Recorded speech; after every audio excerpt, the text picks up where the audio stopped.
Polícia Judiciária está a investigar a possibilidade de existirem maus tratos ao bebê de 4 meses que morreu em casa ontem em Lisboa após sofrer queimaduras graves provocadas por água a ferver. Hoje, no Rua Segura, casos inacreditáveis de crianças portuguesas vítimas de maus tratos. Exemplos extremos de meninos e meninas que muitas vezes morrem na sequência destes ataques desumanos. A análise em estúdio realizada por profissionais que conhecem esta realidade como ninguém. Ainda no Rua Segura de hoje, reportagem com a Guarda Nacional Republicana durante uma operação de segurança num festival de música no Alentejo.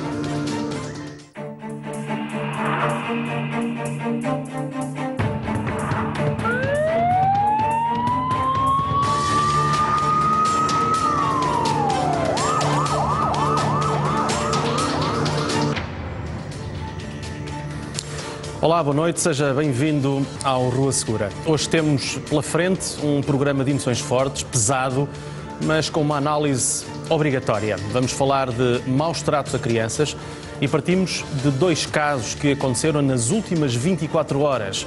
Num deles, os próprios agentes da PSP ficaram horrorizados com aquilo que viram no interior de uma casa em Lisboa. Um bebê de 4 meses morto, queimado com água a ferver. Os pais da criança foram, entretanto, ouvidos pela Polícia Judiciária. A mãe saiu em liberdade. O pai será presente amanhã a tribunal. Em causa estão maus tratos. Durante o dia de hoje, novo caso. Uma menina de 3 anos dá entrada no hospital gravemente ferida. Os pais são acusados, também eles, de maus tratos.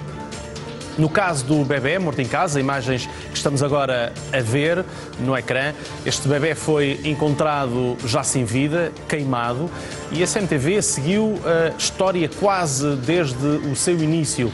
O incidente aconteceu pouco depois da hora do almoço, de domingo, mas o pai do menino só chamou as autoridades ao final da tarde, já ao início da noite, aliás. Em causa estava um bebê que, apesar dos esforços feitos pelas equipas do INEM, não se salvou. Em casa estava também outro bebê de 18 meses, também ele com marcas de maus tratos, mas que foi resgatado do local por agentes da PSP e levado para uma instituição. O INEM esteve no local a tentar salvar este bebê, como disse há pouco, que tudo indica ser alvo de maus tratos continuados.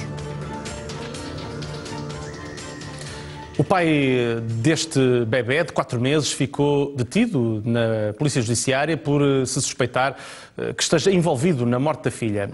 A Polícia Judiciária encontrou lesões traumáticas no corpo da menina que morreu com queimaduras. Já a mãe da bebê saiu em liberdade. Também ela seria vítima de maus tratos por parte deste homem. Passaram toda esta segunda-feira a ser ouvidos pelos inspectores da Polícia Judiciária, mas no fim do interrogatório só um saiu em liberdade. O pai da bebé de 4 meses que morreu na noite deste domingo com água a ferver em Marvila, Lisboa, ficou detido. A mãe não estaria em casa no momento da morte da bebé. A mulher, com cerca de 30 anos, será vítima de maus tratos. E não será a única. A PJ de Lisboa e Val do Tejo considera que o pai da bebé, também com cerca de 30 anos, é suspeito de maltratar ainda a menina de 4 meses. Maus tratos que, de acordo com a Polícia Judiciária, estarão na origem da morte. Os técnicos estiveram durante mais de 1 hora a fazer perícias nas águas furtadas deste prédio no número 29 da Rua Valformoso, em Marvila. Saíram do apartamento com a convicção de que a bebé morreu por culpa do pai. O homem disse aos inspectores que não agiu de forma consciente. A bebé morreu por causa das queimaduras, mas a PJ revela que todo o corpo da menina tinha sinais claros de lesões traumáticas. Os inspectores acreditam que os maus tratos constantes tenham começado há algum tempo. Detido pela PJ de Lisboa e Val do Tejo, o pai da menina de 4 meses é presente a tribunal esta terça-feira. Depois do primeiro interrogatório judicial, o homem vai conhecer as medidas de coação decididas pelo tribunal. Os vizinhos do casal ficaram surpreendidos com a notícia da morte da bebé. As opiniões sobre esta família dividem-se. Foi com surpresa que os vizinhos do casal detido este domingo pela Polícia Judiciária souberam da morte do bebê de apenas 4 meses. Muitos só tomaram conhecimento daquilo que apelidam de tragédia às primeiras horas da manhã desta segunda-feira, depois de lerem as notícias no jornal. Sobre o casal com 3 filhos, que vive no número 29 da Rua Valformoso, na zona de Marvila, em Lisboa, há 3 anos, as opiniões dividem-se. Que o senhor em causa dizia que queria ter 5, 6 filhos e uma família grande e tinha...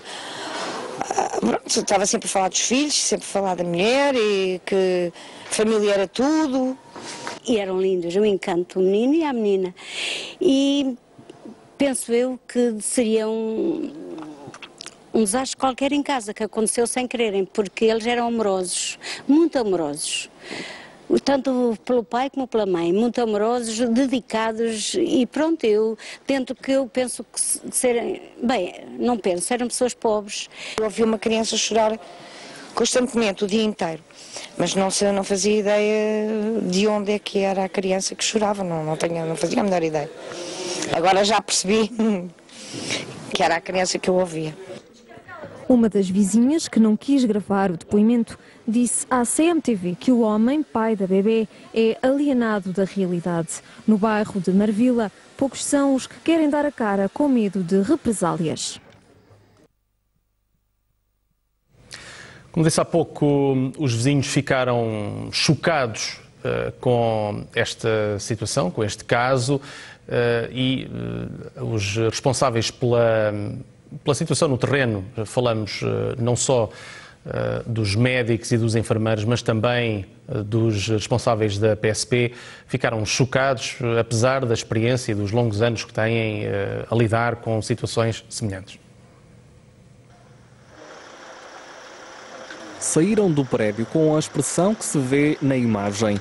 O olhar carregado dos técnicos do INEM deixa perceber a violência do cenário que encontraram quando abriram a porta do apartamento no 4º andar do número 29 da Rua Valformoso, em Marvila, Lisboa. O INEM chegou ao local às 10 da noite, mas o corpo da bebé de 4 meses só foi retirado de casa à 1h40 da manhã.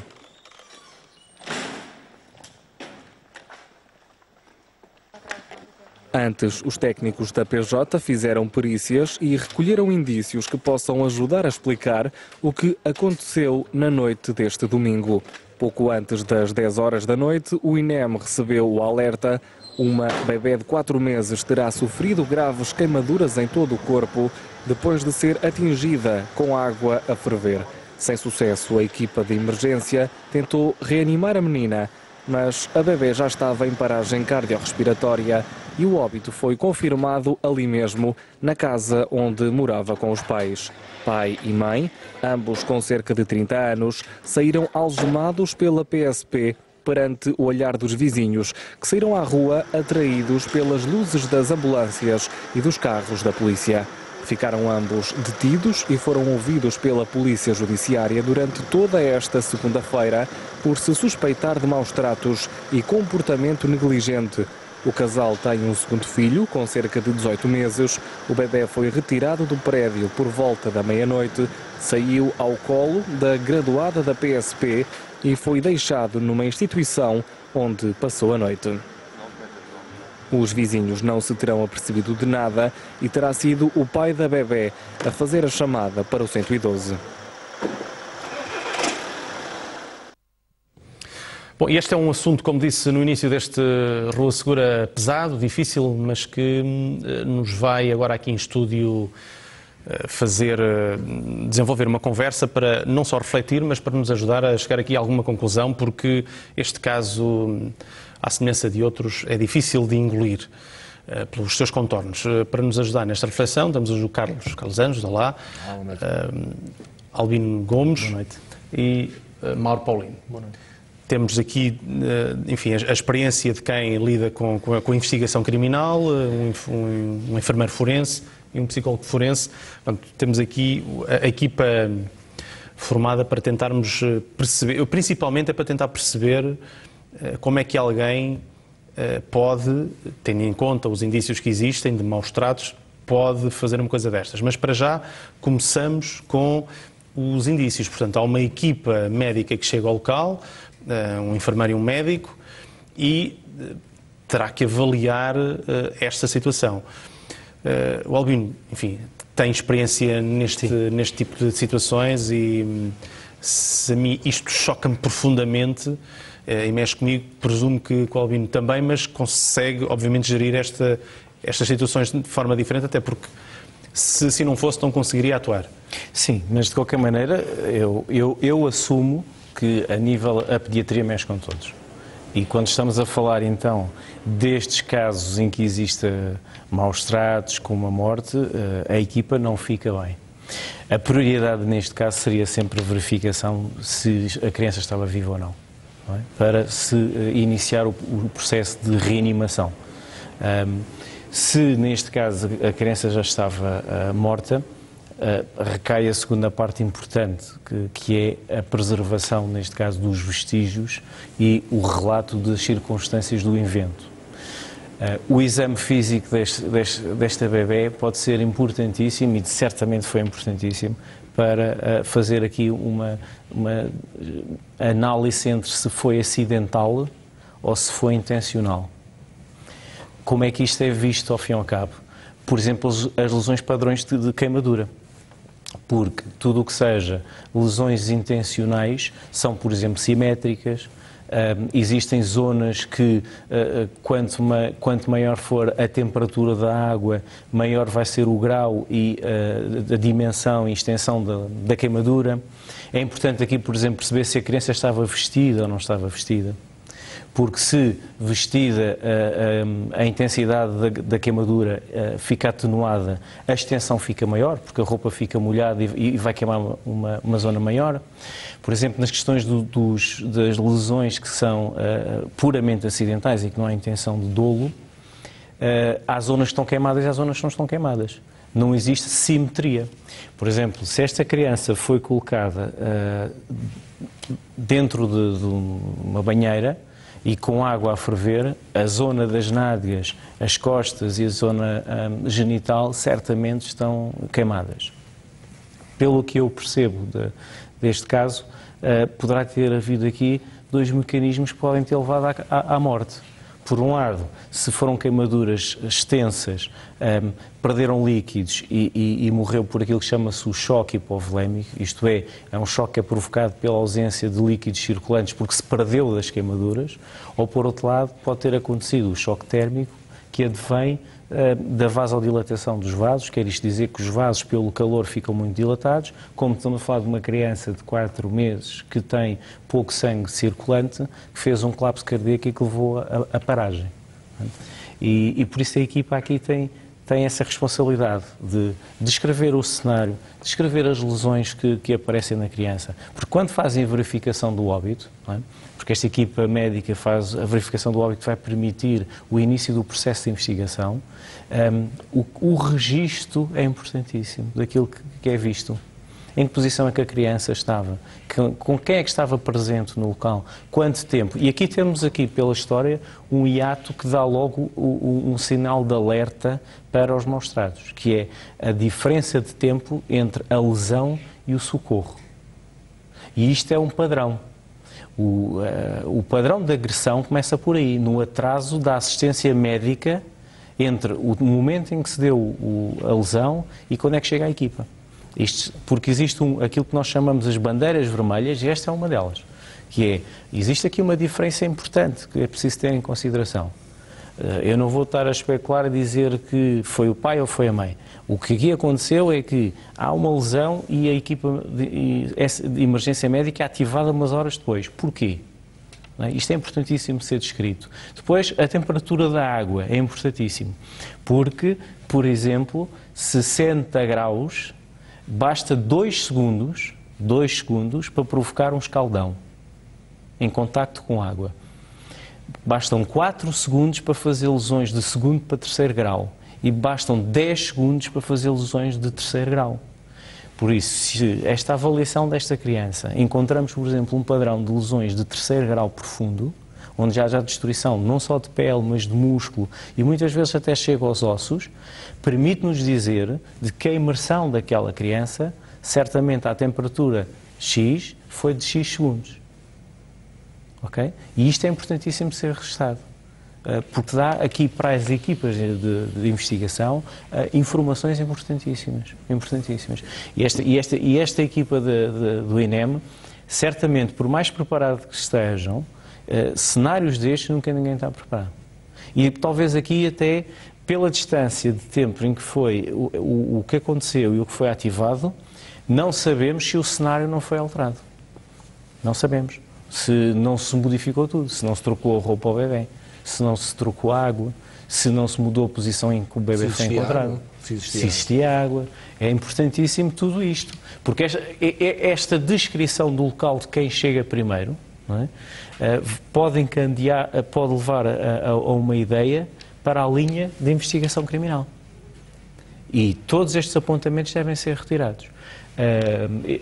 Há pouco estavam ali algumas imagens de crianças queimadas e aquilo que se chama-se o padrão de queimadura de maltrato, que são queimaduras simétricas. O que é que isto quer dizer? Que ambos, por exemplo, esta criança na face e estes braços, por exemplo, são queimaduras onde foram infligidas como maltrato. São simétricas. Por vezes também, quando é forçada a imersão do bebê dentro de água, conseguimos ter o desenho da mão do agressor que fica a marca dos dedos no corpo. E isso é facilmente observado. Porque como a pele da criança é altamente frágil, são 10 vezes mais frágil que o adulto e 40 vezes mais irrigada do que o adulto, é fácil ficar com as marcas quando forçamos. E também aí é importantíssimo este tipo de registro. Carlos, vamos voltar aqui atrás. Atrás quer dizer, vamos avançar um pouco e falar agora da investigação.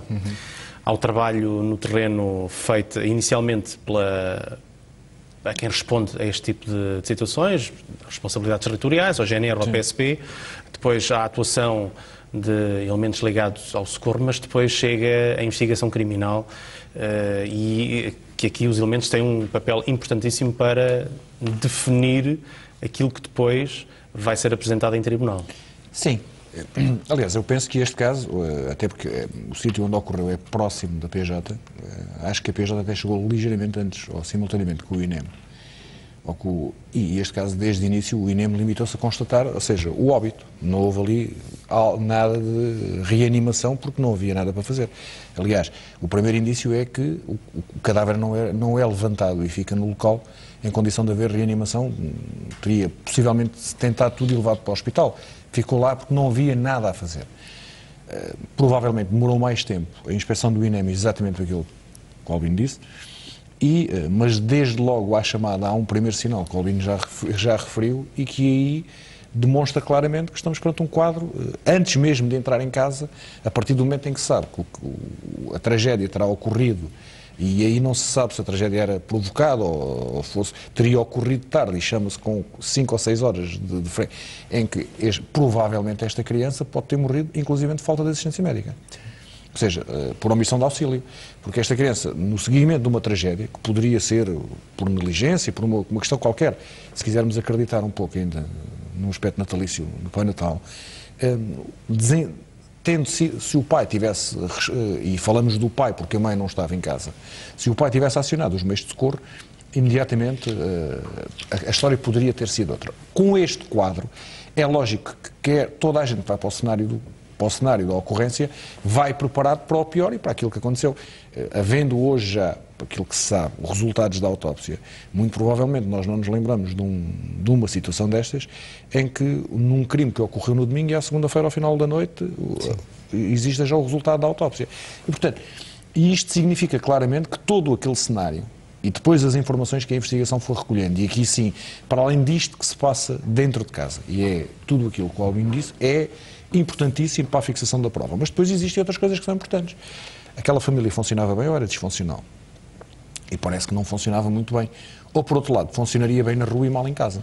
E este é o grande drama que depois o Mauro pode desenvolver melhor, da aparência de felicidade das pessoas. Que é, os vizinhos ficam chocados porque aconteceu, surpreendidos porque não estavam à espera. Agora, há aqui situações que nos levam... Esta senhora já tinha tido um filho que lhe tinha sido retirado. portanto não estava com ela e foi entregue aos cuidados do pai, aparentemente porque a coisa não era... Mas de qualquer forma tinha uma criança de 18 meses e um filho de 4. Depois a senhora foi, agora não foi detida, mas nós temos aqui depois que há coisas que têm que ser vistas. Esta criança, segundo aquilo que nós sabemos, e estamos a falar só sobre os dados que conhecemos, para além das lesões de queimadura, apresentava lesões traumáticas ou vestígios de lesões traumáticas no corpo. E, portanto, quer dizer que, para além desta agressão que ela sofreu agora, com a água que é muito quente, já tinha outras marcas no corpo de lesões que já tinham sido infligidas tempos antes e que foram solidificando. Mas a mãe não sabia, a mãe não dava banho aos filhos, não se apercebe dessas coisas. Temos aquela, o que a peça referiu, que também a mãe era vítima de maus-tratos e também a filha de 18 meses era vítima de maus-tratos. Mas se a vítima não se pode queixar, há aqui uma questão que tem a ver com o socorro aos filhos, em que a mãe, por muito medo que tivesse do pai, tinha a obrigação de denunciar essas situações. Se não se queria proteger a ela, e é um direito dela de ser ofendida na sua integridade física, tem que proteger claramente a integridade física dos filhos. E, portanto, o cenário que é encontrado nesta forma é um cenário, se quiseres, depois que passa para o dantesco, do ponto de vista de estarmos a falar com os crimes que lidam com crianças. As imagens que se viram ali e que passaram de crianças maltratadas. Mas não é igual ao ver ao vivo e no local aquilo que se passou. E mais ainda nós ouvimos ali uma senhora, uma vizinha, que ouviu aquela criança chorar todo dia, ou seja, ou pelo menos toda a tarde. Aquela criança, a partir do momento em que foi queimada, chorou e ela diz, ouvia chorar tudo coisa, mas não percebia de onde é que vinha. Agora já percebo. Quer dizer, aquela criança esteve numa situação... Isso faz toda a diferença. Esse testemunho faz toda a diferença. Exatamente. Porque pode dar aí a tal causa de morte é diferente. Exatamente. A criança pode ter ficado com queimaduras, ir perdendo os líquidos e morrer por choque hipovolémico. Ou seja, faz toda a diferença. Claro, e por isso... E o Carlos dizia muito bem, podemos estar aí por falta de assistência... Por uma questão de omissão de auxílio. Exatamente. Ou seja, nós temos ali uma questão que é o fator os testemunhos que já ouvimos de pessoas. Quer dizer, aquela criança esteve numa agonia a partir do momento em que sofre a lesão, seja, e aqui num aspecto de bondade, até damos a hipótese da lesão não ter ocorrido propositada, ou seja, do pai não ter querido queimar a filha. Agora, o que é certo é que depois daí a miúda, a bebé chora e morre esvaída num choro solitário a que ninguém liga coisa nenhuma. Ou seja, e só depois dela se calar, depois dela estar morta, é que é acionado o socorro. E, portanto, nós estamos dentro de um quadro que, para todos nós que somos pais, possivelmente é perfeitamente dantesco. Quer dizer, eu se desse bem ao meu filho, olhava, e era eu a dar bem, porque se fosse a minha mulher, detectava as manchas negras, mesmo aquelas que não estavam lá. Claro. E, portanto, detectava a coisa. E faz-nos muita confusão, ou seja, do ponto de vista do funcionamento da família, eu sei porque é que te faz mais confusão a ti, porque tu tens filhos exatamente muito parecidos em termos com a mesma de idade. E, portanto, essa situação revolta do ponto de vista, porque aqui há um aspecto quase mimético, a transferência daquilo que está ali para o nosso quadro. E como é que é possível haver isto? Mas era o mesmo homem que às vizinhas dizia que queria ter uma família com 5 filhos e que queria tratá-los todos muito bem. Sim, nós falávamos aqui há pouco... Deixa-me só daquilo que é um aspecto ainda mais dantesco, daquilo que sabemos hoje, e que foi já conhecido fora, que é o facto daquilo que a criança tinha no estômago. E, portanto, se o relatório da autópsia, se as informações que se conhecem e que circulam forem verdade, e se o relatório da autópsia disser que aquela criança, porque neste momento, aquilo que me parece a mim é que ele estará indiciado por maus tratos, que será podendo depois desta situação evoluir para o homicídio numa outra forma qualquer, e mesmo da omissão de auxílio. Mas se no estômago da miúda, da menina, tiver aquilo que hoje já corre, que é o facto da miúda ter vinho no estômago, então nós estamos perante um caso que está para lá daquilo que é a dignidade humana. Ou seja, se nós estivermos numa criança em que provavelmente quando pede comida, por engano, e eu volto a ser bondoso, por engano se dá outra coisa qualquer que não leite, que provavelmente era aquilo que ela queria, e se depois isso é detectado no estômago da criança durante a autópsia, então nós estamos perante um caso que é de de uma monstruosidade brutal. E este tipo de coisas depois tornam-nos ainda a dor maior. Esta dor é muito maior que aquilo que nós observamos no local, porque depois nós começamos a ter com o que é que foi a vida desta criança. Ou seja, porque a vida desta criança não foi, de certeza, este não é um episódio que aconteceu aqui. Nós temos aqui uma criança que provavelmente nos seus curtos 4 meses de vida teve uma vida muito complicada. Sim. Miguel, só queria acrescentar aqui um ponto que eu acho que é importantíssimo em relação ao que o Carlos estava a dizer, é que provavelmente este atraso no socorro e a confirmar-se isto tudo acaba por ser só ligar, porque já é uma fase terminal e que é mesmo característico dos maus-tratos, que é só leva em último caso, porque até lá se leva por outro motivo. É? E até podia ter acontecido efetivamente, e partilho da opinião do Carlos, vamos pensar aqui que foi um acidente, que não viu a temperatura da água, mas seria muito complicado chegar a uma urgência com a queimadura e depois ter-se identificado as equimoses e o resto. Seria muito complicado. E por isso é que só vem o último caso. Ou seja, a situação é a tentação de resolver o problema dentro. Vamos ver se isto resolve. Se isto resolve. E como não se resolveu e a criança ficou quase numa situação de falência... Vamos partir efetivamente então, é nessa altura dessa que se boa chama... vontade que foi um erro. Nós estamos a falar deste caso, vamos continuar a falar dele, mas porque também foi notícia hoje uma situação diferente, mas semelhante, vamos também fazer referência a ela. A Polícia Judiciária deteve um outro casal na área de Lisboa, suspeito, também ele, de maus tratos a uma criança de 3 anos. A menina é filha da suspeita de 22 anos. O homem tem 30 e ambos estão proibidos agora de ver a criança. A menina exibia vários sinais de agressão física, alguns deles graves, que obrigaram a internamento hospitalar. Ou seja, temos aqui uma situação diferente, que é aquela que o Albino já aqui fez referência várias vezes, que é a detecção do caso já na urgência. E deixa-me só agora, é que foi a mesma equipa, portanto estás a ver o embrulho que foi, para aqueles que estão de prevenção esta semana, os 2 casos que levaram ontem e hoje. Ou seja, os mesmos elementos que tiveram o outro caso e, portanto, depois que tiveram que se desdobrar, porque são os que estão de prevenção. Ou seja, para nós vermos como é que esta equipa hoje está do ponto de vista psicológico, ou seja... Tem que ser apoiado. Era isso que como é que hoje as pessoas que lidaram com estes 2 casos, sendo que neste caso não é detectado em casa, mas é detectado porque vão, tal como o Albino disse, as lesões são de tal forma graves e o estado da criança é de tal forma já deteriorado que já não há outra hipótese que é ir à urgência, sendo que eu apostava aqui as minhas fichas que quando chegou à urgência tudo aquelas lesões foram de um acidente qualquer, bicicleta, da queda das escadas, uma coisa qualquer. Existe sempre uma história. E depois vem-se a desenvolver o resto. E, portanto, agora, a equipa de investigação é a mesma e, portanto, tu há pouco punhas a questão do que é, repara, estamos a falar num espaço que não chega a 24 horas, 2 casos desta gravidade com menores. Como é que é gerir, eu tenho várias questões para si, mas já lá vamos, como é que é gerir da parte emocional e controlar impulsos quando no terreno se percebe que alguém faz uma coisa destas a um bebê? Porque certamente no terreno, e eu estou a dizer isto porque, enfim, sei que no terreno quem lá esteve percebeu que se tratava logo de maus tratos, por causa dos indícios, enfim, da leitura clínica e até do quadro que ali se apresentava. Uma coisa é ficarmos afetados profundamente e horrorizados com aquilo.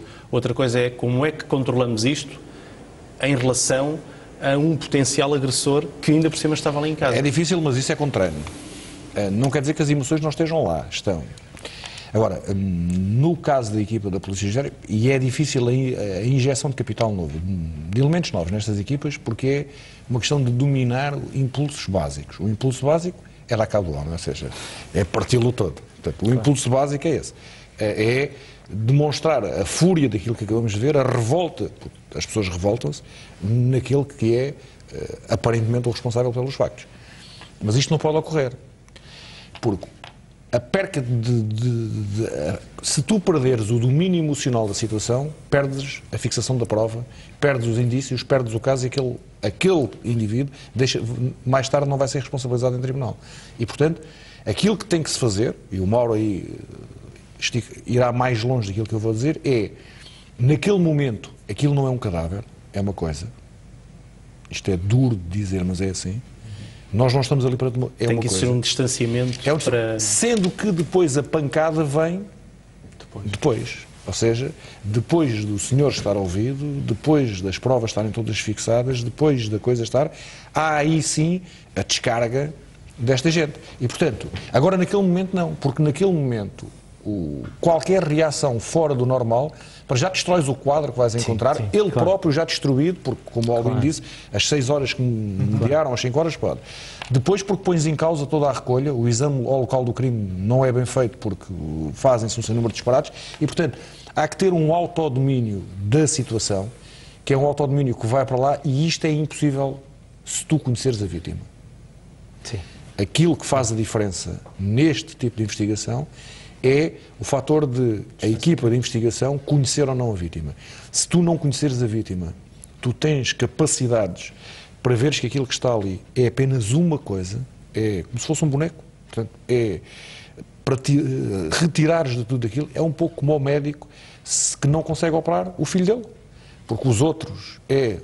Sim, claro. Uma intervenção cirúrgica numa pessoa e naquele deixa de ser a pessoa porque a pessoa passa a ter... Até se colocam as questões éticas. Éticas, porque o problema da investigação do crime de homicídio ou dos abusos sexuais é quando a vítima deixa de ser vítima e passa a ter nome. E quando ela passa a ter nome, nós deixamos de ser capazes de nos autocontrolar e, acima de tudo, de termos de nos distanciarmos do caso.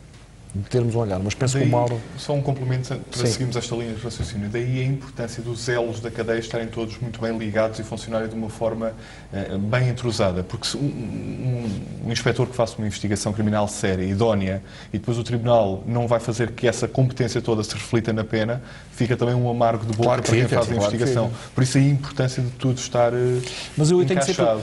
Mas eu aí tenho, e por isso é que eu defendo, e até no Mário, que tem querido a ti e a mim também, o caso da violência doméstica, eu acho que quem deve gerir a gestão do risco, e nestes casos era importante que o magistrado ou os magistrados sentissem o local do crime.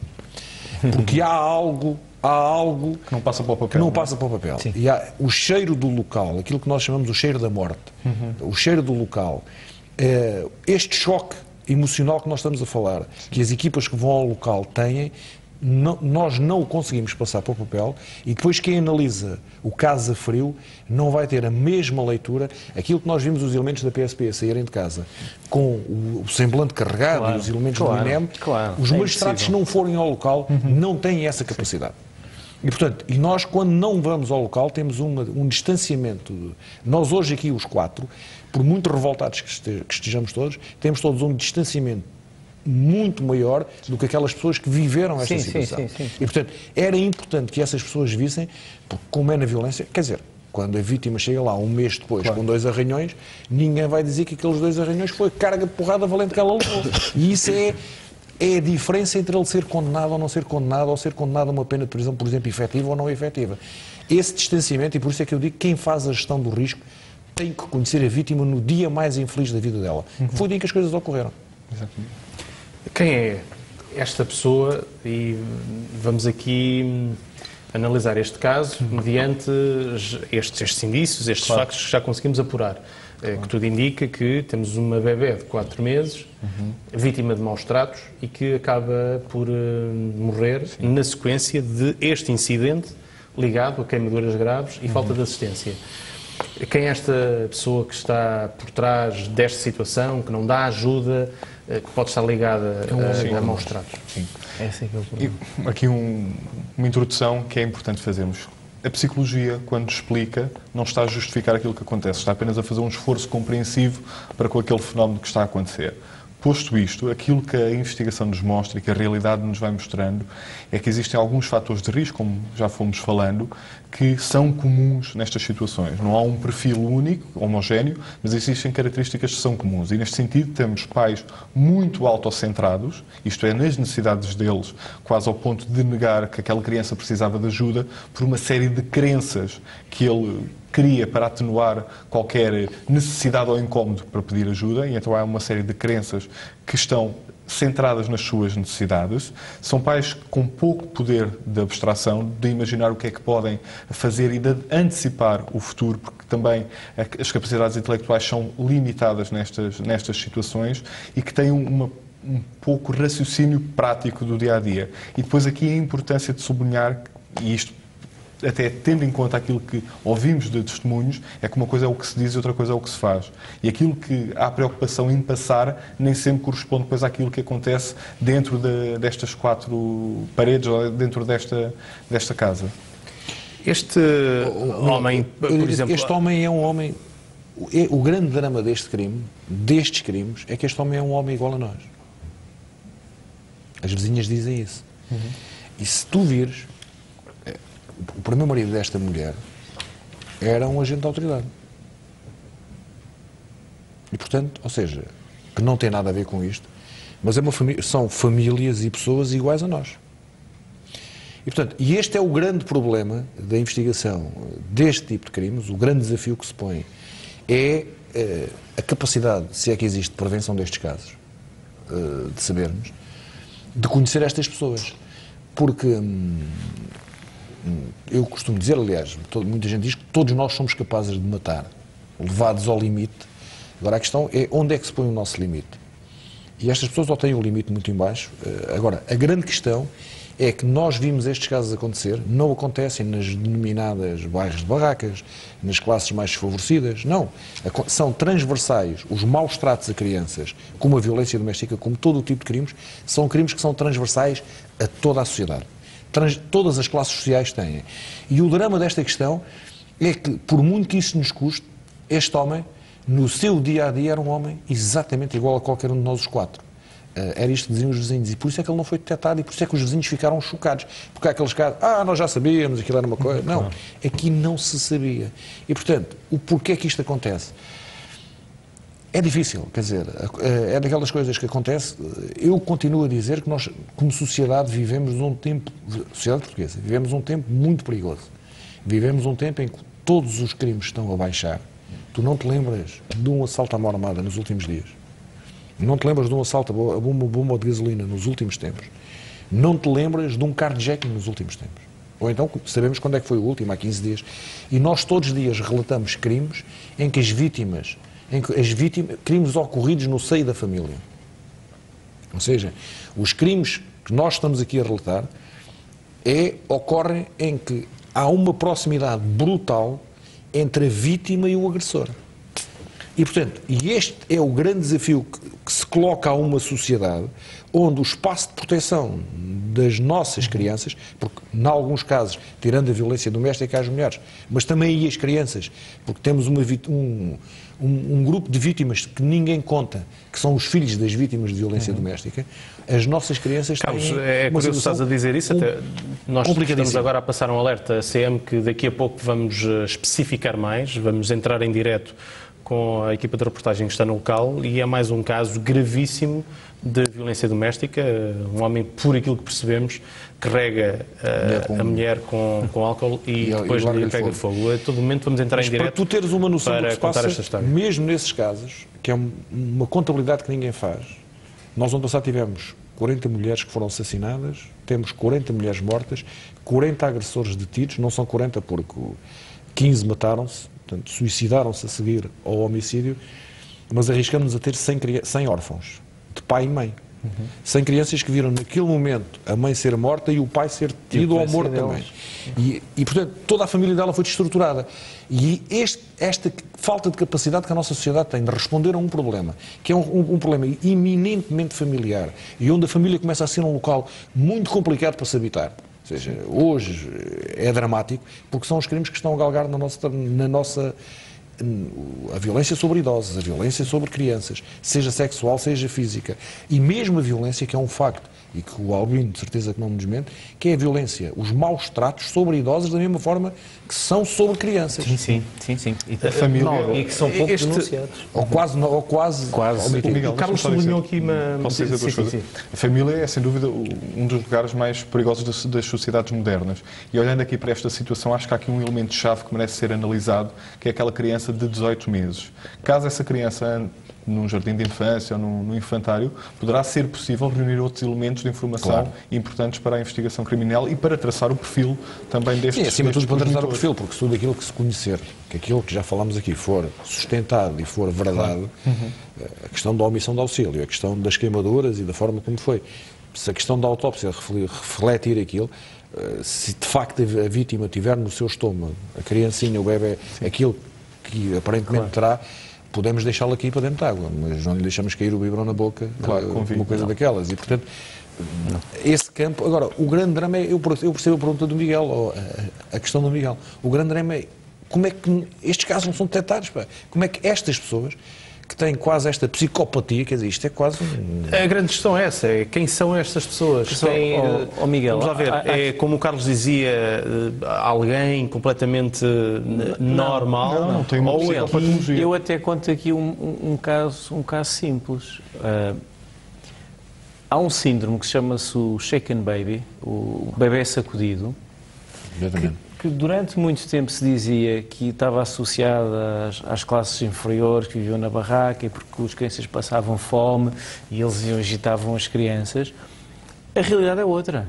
A realidade é que algumas pessoas da alta sociedade que normalmente não cuidam destas crianças, têm cuidadores e que porventura naquela altura o cuidador teve que se ausentar e são eles que têm que assumir o verdadeiro papel de pais e que agridem estas crianças. Estima-se que a psicopatologia está presente entre 20% a 30% dos casos de maus tratos, por isso os outros 80% ou 70% existem traços de personalidade que importam ser estudados e que são facilitadores deste tipo de situação, mas não é necessário haver...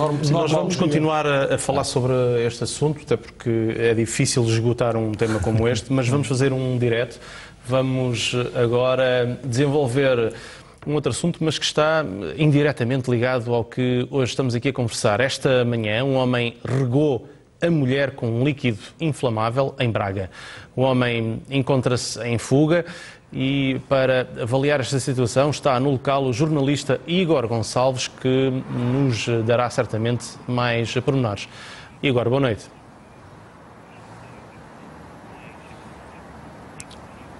Boa noite, Miguel. Vou certamente tentar dar então mais pormenores sobre esta situação, uma situação também que se enquadra num quadro de violência doméstica e ao que conseguimos apurar aqui junto de alguns moradores que, sem querer dar a cara, foram-nos contando aquilo que se passou e se vinha a passar nos últimos anos. Isto é um caso de violência doméstica continuado, ou seja, este homem e esta mulher que estão casados, ou aliás, eram casados há vários anos, estão divorciados agora, mas a mulher, porque tem alguns problemas do foro psicológico, continuava a aceitar este homem, e este homem é já recorrente estes casos de violência doméstica e hoje de manhã, tal como tu disseste, no hall de entrada desta casa, tocou à porta, a mulher deixou-o entrar, isto é um prédio, é aqui por trás de nós, a mulher deixou-o entrar até ao hall de entrada, abriu a porta, quando abriu a porta esse...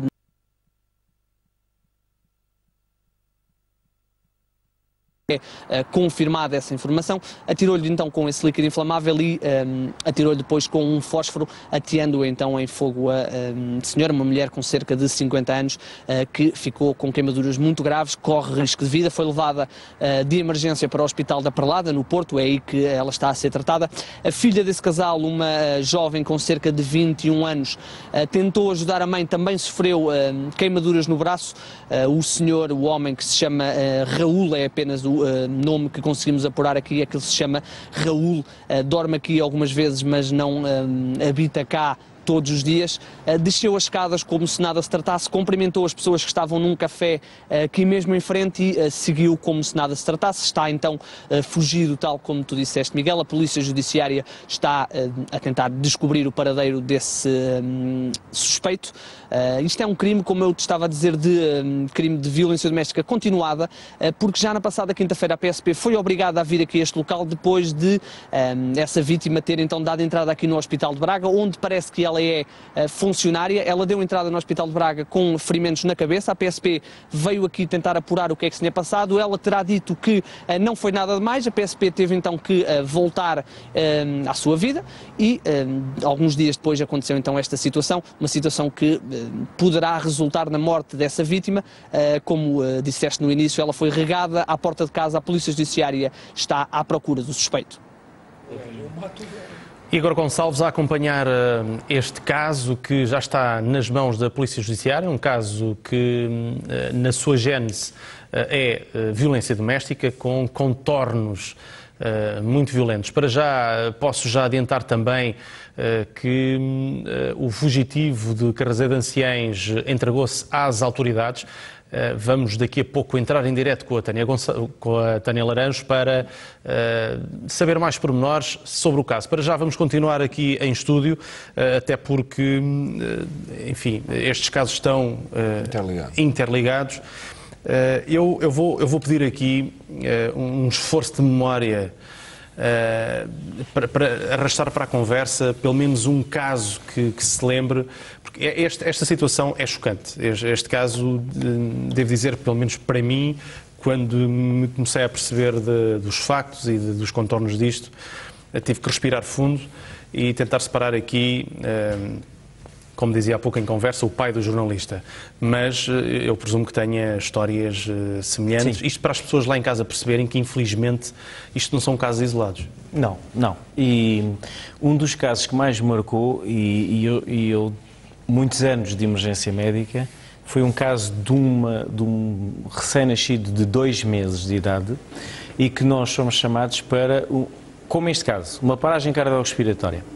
E quando chegámos ao local, a equipa de bombeiros estava a reanimar a criança e nós demos ordem imediatamente para parar, suspender as manobras, porque percebemos que a criança estava cadáver.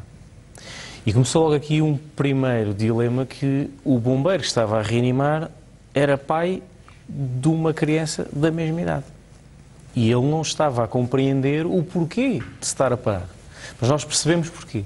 Porque da forma como ele estava a reanimar, o bebê parecia que estava desarticulado. E quando nós fomos avaliar aquela criança que efetivamente estava cadáver, tínhamos um traumatismo craniano gravíssimo, em que se palpava os ossos do crânio estavam destruídos, tinha o tórax destruído e as costas estavam cheias de equimoses, cheias de nódulas negras, para que as pessoas percebam. E de repente temos uma família de toxicodependentes, uma mãe que estava num sofá a ressacar ainda e que não percebia sequer muito bem o que é que estava a passar, e um pai que estava mais acordado e que se virou para nós a dizer: larguem o meu filho, vocês não têm que mexer no meu filho, se ele morrer, morreu, porque a responsabilidade é minha, fui eu que o fiz e tenho direito sobre ele, e vão-se embora e desapareçam daqui. E nós, naqueles segundos, respirámos de facto fundo, porque a vontade era, como o Carlos dizia, no mínimo, pegar no pescoço daquele homem e fazê-lo crescer uns centímetros.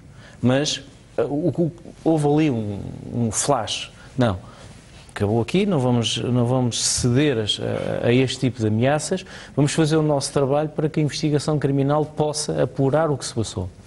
E assim foi.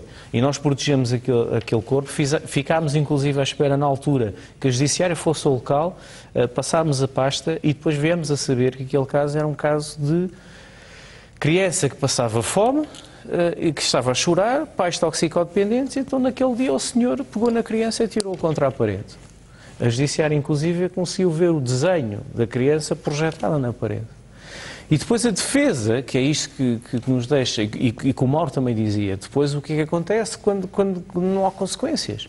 E quando nós fomos prestar declarações a tribunal, Qual é o nosso espanto quando o advogado de defesa dizia mas o pai estava sob o efeito de estupefacientes e ele não sabia o que estava a fazer. Quer dizer, tem que perceber isso. Para nós é estranho, e eu nunca mais me esqueci, como é que eu vou perceber que havia uma criança que tinha um tórax desfeito, um crânio desfeito, estava toda desfeita, que a própria medicina legal diz que nunca tinha visto até aquele momento uma coisa assim, e como é que eu vou entender que me digam estava sob os efeitos? Eu tive um caso parecido com este, de uma criança tirada contra a parede também, num estabelecimento prisional. Mas para teres uma noção, numa situação, estava eu no meu início de polícia, talvez, e fomos cumprir um mandato de detenção. Íamos prender um senhor que era acusado de ter violado a neta com 4 anos. E, portanto, o caso já não era do abuso sexual, era a detenção do senhor depois do julgamento para cumprimento de mandato de detenção. E as detenções são sempre muito complicadas, claro. Prendes o homem, portanto, te retiras a liberdade. E quando nós o trouxemos para a polícia, numa tentativa de falar com ele, até porque normalmente quando existe um diálogo entre a polícia e o detido, a capacidade dele reagir violentamente é menor, porque ele nós não fazemos duas coisas bem ao mesmo tempo, ou falamos ou reagimos. E eu lembro-me que houve um colega que lhe pôs uma pergunta, que foi a pergunta: porquê é que você fez isso? E ele respondeu com uma frieza a dizer: porque a minha neta provocou-me. Ela sentava-se ao meu colo sem cuecas e a miúda tinha 4 anos. Percebes? E, portanto, quando tu ouves da boca do avô que a neta o provocava, com aquela idade de 4 anos, sentava-se ao colo dele e estimulava-o sexualmente, tu tens alguma dificuldade, por muita experiência que tu tenhas, por muita frieza que tu tenhas, tu tens muita dificuldade em, naquele momento, quer dizer, primeiro controlares se quiseres, os nossos próximos ímpetos de justiça. Claro. E, em segundo lugar, perceberes mas o que é que vai na cabeça deste artista? Quer dizer, o que é que vai lá dentro? O que é que ele pensa? Sobre o que é que vai na cabeça de pessoas que cometem estes atos, já falaremos. Mauro, vamos pedir-te daqui a pouco que tentes fazer esse esforço de explicação, mas para já vamos em direto falar com a jornalista Tânia Laranjo, que nos vai confirmar e avançar mais alguns pormenores sobre o facto de Ismael Vicente, uma mulher, e ferir outra, e que estava a ser procurado, ter-se entregue às autoridades.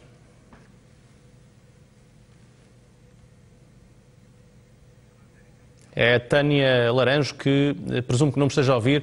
Tânia Laranjo. Estou, Miguel? Sim.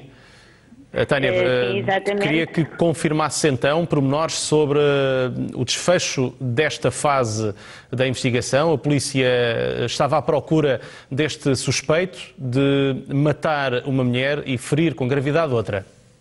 Exatamente, foi há pouco mais de 15 dias, foi a 5 de agosto que este homem, Ismael Vicente, conforme disseste, matou uma vizinha e feriu gravemente outra, que aliás continua internada sob proteção policial. Este homem entregou-se há cerca de meia hora, entregou-se no posto da GNR de Carraseda de Anciães. Tudo indica que terá estado ali nas proximidades durante estes 15 dias, 16 dias mais exatamente, e terá sido então também ajudado provavelmente ou por amigos ou por familiares. As autoridades já admitiam que este homem tivesse fugido para o estrangeiro, atendendo a que ele tem vários familiares imigrados, há pessoas na Suíça, em França, em Espanha, e que pudesse estar a ser ajudado, mas então tudo indica que ele não terá saído dali. Ele entregou-se há bocado na GNR, ainda não se sabe se entregou ou não a faca que usou na data do crime, presumo que não, a indicação que temos é que não, tê-la deitado fora, mas então entregou-se agora na GNR e amanhã deverá ser já presente ao Tribunal de Instrução Criminal ali da comarca para ser ouvido pelo homicídio. A vítima que está em estado grave, a Celeste Trigo, que está ainda então no Hospital de Miradela, continuava com proteção policial porque havia o receio de que ele pudesse de alguma forma tentar acabar o que começara, até porque algumas indicações dão conta de que seria ela a principal vítima, ou seja, as ameaças seriam contra ela e não contra a cunhada, a Idalina, que acabou por morrer. Portanto, para já o que sabe então é exatamente isto, de que ele já se entregou, de que ele já está sobre a alçada da GNR, a Polícia Judiciária de Vila Real está neste momento a deslocar-se para o local. Ele deverá ser levado ainda esta noite para a cadeia de Vila Real, atendendo a que a PJ não tem celas, Recordo, por exemplo, no caso do Palito, que foi isso que aconteceu. Ele também teve que ser levado para Vila Real e depois foi apresentado ao primeiro interrogatório judicial, e deverá então ser isso que vai acontecer amanhã, durante o dia, quando eu voltar a Carrazedo, então, para responder por este homicídio e por esta tentativa de homicídio. Os pormenores fornecidos pela jornalista Tânia Laranjo, que de resto vai continuar no terreno a acompanhar o caso para que o consigamos transmitir aqui nos blocos informativos da CMTV e depois também amanhã no Rua Segura, certamente. Tânia, obrigado pelo esclarecimento. Nós vamos continuar aqui em estúdio até ao final. Não estava programado, mas vamos fazê-lo assim e conversar sobre, enfim, este tema difícil. Vou dirigir agora aqui as minhas baterias para o Mauro, para voltarmos a falar do perfil, do formato de pensamento de pessoas que cometem... Tentar compreender o incompreensível. Exatamente, estes crimes. O Abílio deu aqui um exemplo, enfim, tão grave quanto este. Isto acontece normalmente, se é que existe, enfim, aqui um paralelismo possível de fazer, por impulso, por reação do momento, ou normalmente pessoas que cometem estes crimes cometem-nos de forma progressiva, numa escalada de violência? Tende a haver uma escalada, sobretudo quando os outros, que podiam identificar estas situações de maus tratos, não identificam e vão passando impunes, tende a haver essa escalada. Para nos ajudar a perceber aqui a questão dos maus tratos, deste avô abusador, nós temos que perceber uma situação, olhar para dois vetores explicativos. Uma questão individual, ou seja, aquilo que é daquele agressor e daquela vítima, porque existem também fatores de risco associados à vítima. Por exemplo, crianças mais novas têm uma maior vulnerabilidade porque têm uma maior dependência de cuidados de terceiros, e isto aumenta logo a vulnerabilidade da criança. Portanto, fatores individuais, aqui dividimos em agressor e na vítima, e depois fatores mais alargados, como por exemplo a questão familiar e todo este ambiente sociocultural que facilita ou que legitima uma série de violência. Olhando para o agressor, mais concretamente, 20 a 30% é aquilo que a investigação nos mostra como situações de haver psicopatologia. Ao contrário de... não tem que ser doentes mentais, não tem que haver uma situação do foro psiquiátrico que justifique esta situação. Aquilo que acontece é uma constelação de traços de personalidade que facilitam esta situação. Baixo altruísmo, fraca capacidade de controlar os impulsos, um pai ou uma mãe muito mais autocentrada, sendo que os pais estão muito mais associados a crimes sexuais e a crimes de maltrato físico, enquanto as mães muito mais associadas ao abandono emocional, à negligência, e aqui uma diferença entre o género do agressor, e depois também circunstâncias familiares, pais toxicodependentes, gravidez inesperadas, todos estes fatores aumentam o risco de crime. Mas diga-me uma coisa... É possível que alguém tenha uma reação destas, enfim, algo momentâneo, tão grave? Da minha experiência destas, não. Agora, uma agressão física, ou seja, uma queimadela, não. Agora, uma agressão física, pontapé, mas daqueles num pontapé que parte 2 costelas ou 3, atirar a criança porque ela está a chorar muito e ele não é ele que está, e atirá-la contra a parede, dar o tal efeito chicote à criança para ela abanar e que pode criar lesões graves. E de serem lesões, estas mais graves, por exemplo, em pessoas que não cuidam da criança, e portanto, os tais pais da classe mais alta, que normalmente têm uma relação com a criança de dar um beijinho e fazer uma festa, e tudo está bem com o filho, mas há alguém, uma ama, claro, ou um cuidador, para utilizar a palavra do Albino, que trata da criança, aí sim, numa situação de stress, numa situação pontual, pode acontecer. Nestas situações de maus tratos que nós tratamos aqui, de pessoas, ou que falamos aqui, em que as crianças têm, olha-se para o corpo da criança, e aquilo parece um pouco aquilo que dizem em linguagem dos enfermeiros, uma espécie do mapa de Portugal, com os sítios onde ela foi agredida e quando foi agredida, isto não é uma reação pontual, é uma prática reiterada de maus tratos. Curioso que esta peça de entrada, no caso da Tânia, deste senhor que se entregou, aqui sim temos um caso emocional. Naquele dia, este homem, que era um homem que era querido por toda a cidade, por toda aquela localidade, por qualquer coisa, seja por uma história de amor mal resolvida ou por uma questão do palheiro onde se guardavam as cabras, tem uma atitude louca e mata uma pessoa, fere outra gravemente e foge. E se nós virmos aqui, que acompanhamos aqui estes 15 dias em que ele andou fugido, 16 para ser mais exato, em que todas as pessoas daquela aldeia, até porque as vítimas eram imigrantes, estavam ao lado do agressor. Porque o agressor era efetivamente uma boa pessoa, era um tipo porreiro, e portanto as pessoas gostavam mais dele. Este caso não. Estes casos que estamos a analisar. E depois temos outra questão. A sociedade, as pessoas, têm uma compaixão muito maior por crianças ou por idosos, sim, até em função da sua vulnerabilidade, do que por adultos. Ou seja, o mesmo crime cometido, uma agressão bárbara, sobre uma criança, revolta imediatamente aquela população toda contra o agressor. Contra um adulto, as opiniões dividem-se. E, portanto, mas não há neste caso, os casos que estamos aqui a analisar das duas crianças, quer a que perdeu a vida, quer a que está hospitalizada, quer até do menor de 18 meses, do outro filho, que parece que também terá lesões no corpo e da própria mãe ser agredida, não estamos perante uma atitude momentânea, ou seja, não foi um clique que rebentou naquele momento e o homem passou-lhe uma coisa para a cabeça, teve ali um momento qualquer e atacou. Não. Estamos aqui perante alguém que reiteradamente tinha este um registro de funcionamento emocional que se mantém.